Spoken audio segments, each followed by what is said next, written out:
చూడండి బజ్జీ అయితే సూపర్గా వచ్చింది. గుంటూరు స్టైల్ వంకాయ బజ్జీ మీరు కూడా కంపల్సరీగా ట్రై చేయండి. హాయ్ ఫ్రెండ్స్, అందరికీ నమస్కారం అండి. Welcome to day cooking channel. ఇవాళ మన వీడియోలో వంకాయలతో అయితే బజ్జీ చేస్తున్నానండి. వాతావరణం చాలా కూల్గా ఉంది. సో వేడిగా ఇట్లా బజ్జీ వేసుకొని తినాలనిపిస్తుంది. సో దానికోసమని ఇలా వంకాయలు తీసుకున్నానండి, పొడవు వంకాయలు. ఇవి ఎలా చేయాలో బజ్జీ, దానికి కావాల్సిన పదార్థాలు ఏంటో చూపిస్తాను, చూసేయండి. దానికంటే ముందుగా మన ఛానల్ లైక్ చేసి సబ్స్క్రైబ్ చేసుకొని మాకు సపోర్ట్ చేయండి. ఇప్పుడు వంకాయ బజ్జీకి ఇలాంటి వంకాయలే తీసుకోవాలండి, పొడవుగా ఉండే వంకాయలు. అప్పుడే మనకు గుంటూరు స్టైల్ వంకాయ బజ్జీ సూపర్గా వస్తుంది. ఫస్ట్గా వీటిని శుభ్రంగా కడిగి క్లాత్తో తుడుచుకొని చూడండి ఈ విధంగా ఇలా కొసలు కట్ చేసుకొని దీన్ని 4 భాగాలుగా చీలికలుగా ఇలా కట్ చేసుకోవాలి.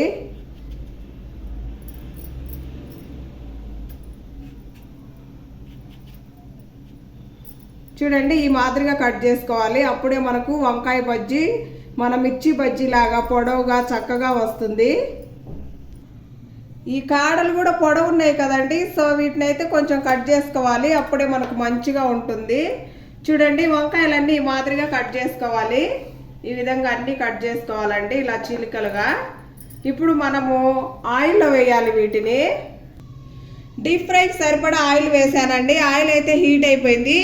ఇప్పుడు ఈ ఆయిల్లో మనం కట్ చేసి పెట్టుకున్న వంకాయలు అయితే వేసుకోవాలి.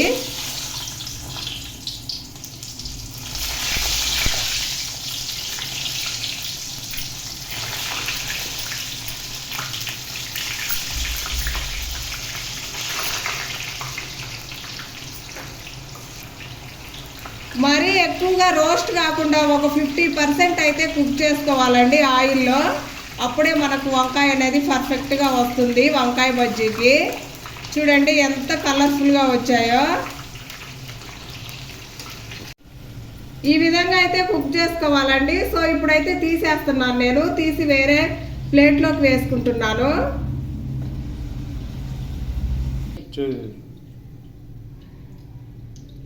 చూడండి అన్ని ప్లేట్లోకి అయితే వేసుకుంటున్నాను.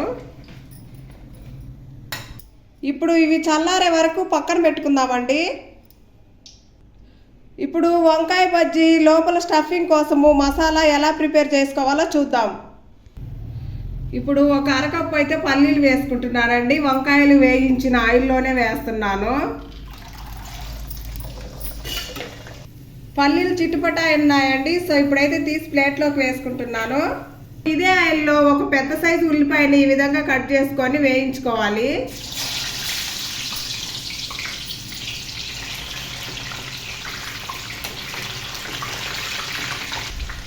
ఉల్లిపాయలు ఎక్కువసేపు కాకుండా లైట్గా కలర్ మారే వరకు వేయించుకోవాలండి. ఒక 1 minute or 2 minutes సరిపోతుంది.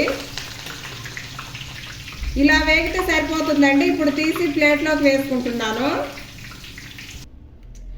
6 వంకాయలు తీసుకున్నానండి వంకాయ బజ్జీ కోసము. సో ఈ 6 వంకాయల లోపల స్టఫింగ్ కోసం అయితే కావలసిన పదార్థాలు ఏంటో చూడండి అరకప్పు అయితే పల్లీలు వేయించుకున్నాయి. అలాగే ఒక పెద్ద సైజు ఉల్లిపాయ అండి, ఒక 1/2 టీ స్పూన్ అయితే వాము, 1 స్పూను కారము, 1/2 టీ స్పూన్ జీలకర్ర, 3 వెల్లుల్లి రెబ్బలు, అలాగే రుచికి సరిపడా ఉప్పు. ఇప్పుడు వీటన్నిటిని మనం మిక్సీ పట్టుకోవాలి. ఫస్ట్గా పల్లీలు వేసుకోవాలండి మిక్సీ జార్లో. తర్వాత సాల్ట్ వేసుకోవాలి. తర్వాత కారం వేసుకోవాలి. ఫస్ట్ వీటిని మిక్సీ పట్టుకొని వస్తాను. ఫస్ట్ పల్లీలు పట్టాం కదండి, ఇప్పుడైతే ఆనియన్స్ కూడా వేసుకోవాలి.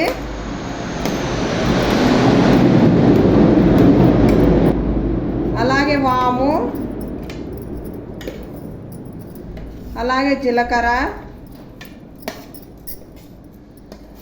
అలాగే వెల్లుల్లి రెబ్బలు వేసుకొని ఇంకోసారి మెత్తగా గ్రైండ్ చేసుకోవాలి.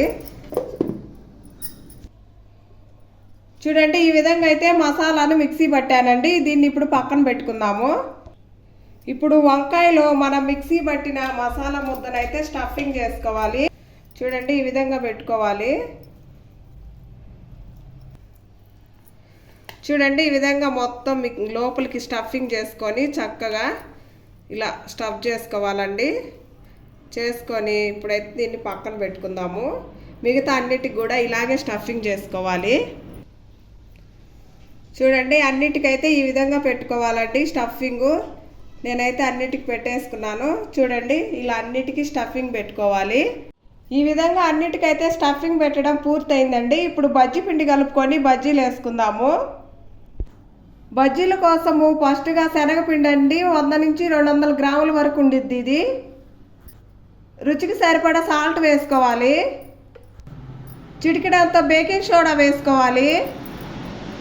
దీనిలోనే 1/2 టీ స్పూన్ అయితే వాము వేస్తున్నాను. వాము ఆరోగ్యానికి అరుగుదలకు చాలా మంచిదండి. సో అందుకనే కొంచెం ఎక్కువగానే వేస్తాను.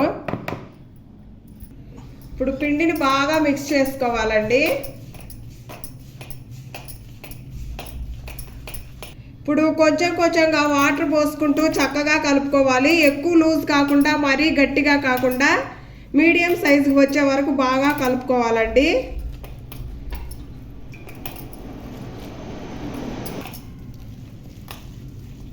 కొంచెం కొంచెంగా వాటర్ పోసుకుంటూ ఇలా కలుపుకోవాలండి.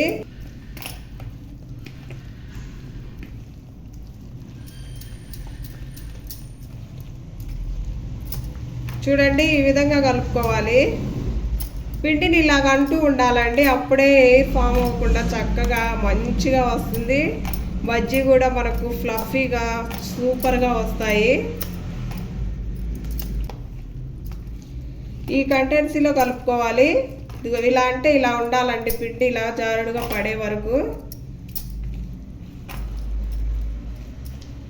వీడియోలో చూపించిన విధంగా కలుపుకోండి. అప్పుడే బజ్జీ చాలా బాగా వస్తుంది.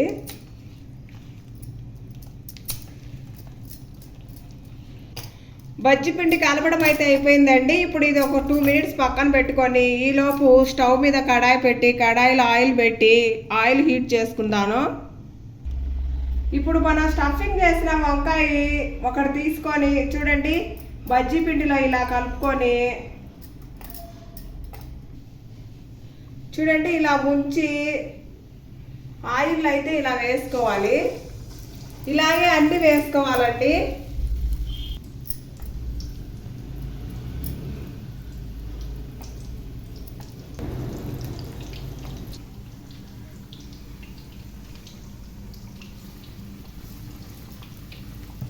ఇలాగ అన్ని వేసుకోవాలండి. కలుపుకుందామండి బజ్జీలు వేసాక.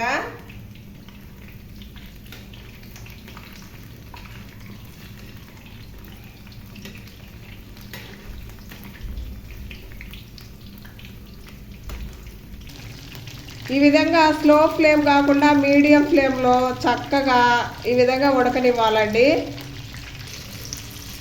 బజ్జీలు అయితే రెడీ అయిపోయినాయి. ఇంకా నేను దీన్ని తీసుకొని జాలి గిన్నెలోకి అయితే వేసేసుకుంటాను.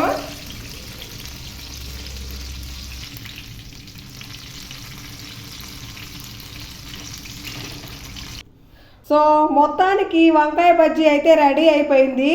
ఇవి గుంటూరు స్టైల్ వంకాయ బజ్జీ కదండి. సో ఇవి చల్లారేలోపు మనమైతే నిమ్మకారం రెడీ చేసుకుందాము. నిమ్మకారం అవసరం లేని వాళ్ళు అలాగే తినేచ్చండి, సూపర్గా ఉంటాయి. నిమ్మకారానికి 1 నిమ్మకాయ అయితే తీసుకున్నానండి. ఎక్కువగా చేయట్లేదు, 1 నిమ్మకాయతోనే చేస్తున్నాను. చూడండి ఫస్ట్గా నిమ్మరసం ఒక బౌల్లోకి పిండుకోవాలి. 1 నిమ్మకాయ రసం అండి ఇది. ఇప్పుడు దీనిలో కొంచెం కారం వేసుకుంటాను.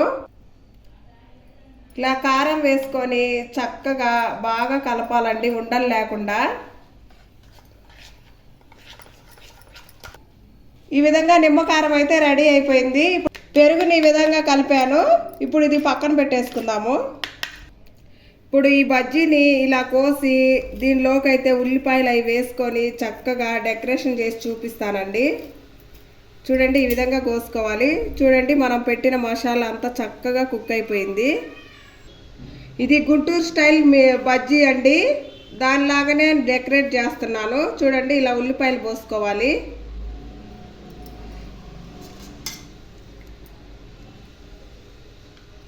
దీని మీదనే నిమ్మకారం అండి. ఇది నిమ్మరసంలో కారం వేసుకొని కలుపుకునేది గుంటూరు స్టైల్ అండి. ఇది సూపర్గా ఉంటుంది. అలాగే పెరుగు కూడా వేసుకోవాలి.